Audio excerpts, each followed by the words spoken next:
talking racing. We are talking Lincoln Park Speedway and two great people that are here to promote what I think is one of the best tracks in the area.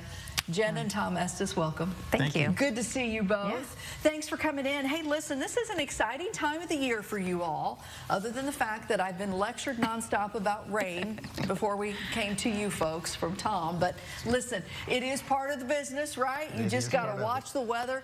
Let's start with, if you guys don't mind, some of the things that have been done at Lincoln Park Speedway, because there's a lot of people watching right now. They may not have been there in the llast few years, and things are going to look and be a little bit different, aren't they, Jen? Yeah, so when we got on the track, really 1st of March, one of the things that we had heard people talk about and complain about was the lighting. So Tommy and the track owner, Dave Allison, they decided to switch out all the lights. So now all the lights basically are LED. Nice. So it is super bright.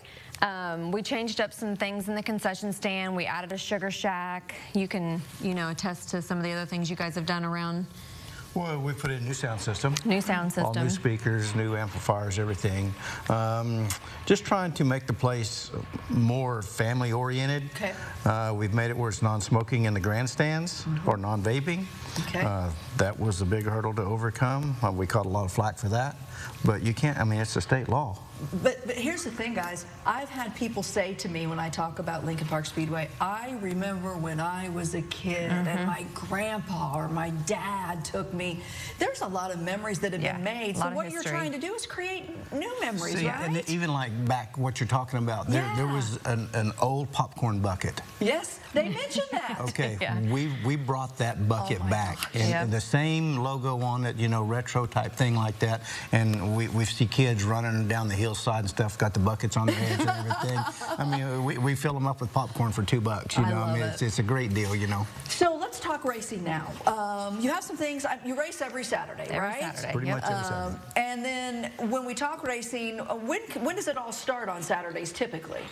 So our pits typically open at 3 with our grandstands at 5. Of course, they can come in earlier in the pit side, but we run everybody out at 3 o'clock, and then they can come. Then they have to go through the pit gate and pay for their ticket. But typically 3 o'clock is pits and 5 o'clock is grandstands. Now this week in particular, you have some special things going on, right? Yep. Yep. We got our Midget Week, which starts tonight at Circle City. And then they go to Paragon, and then they come to us on Thursday night. Okay.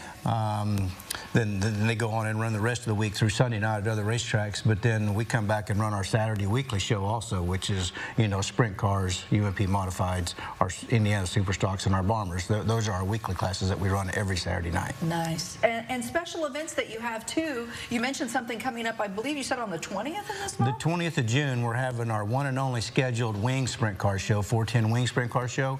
But then there was some people that got a hold of me from the National Equipment League, and they're wanting to combine it with racing because dirt work and racing kind of goes hand in hand. And so they're wanting to bring their National Equipment League there and they've got their current champion from Indiana, and then they've got their past champion from Michigan. They're going to come here and do a Clash of the Champions. I love it. But then they're also going to do a qualifier. First time ever they're doing a qualifier event for anybody that wants to go to nationalequipmentleague.com and sign up to come out there during the day and try to win their way to go to their national event in Georgia in July. You're making this so inclusive for so many things, Jen. And so what's the best way for people to find you, follow you, and make sure they know all of the events that are happening? So of course we have a Facebook page, but you can also find any information you want on Lincoln Park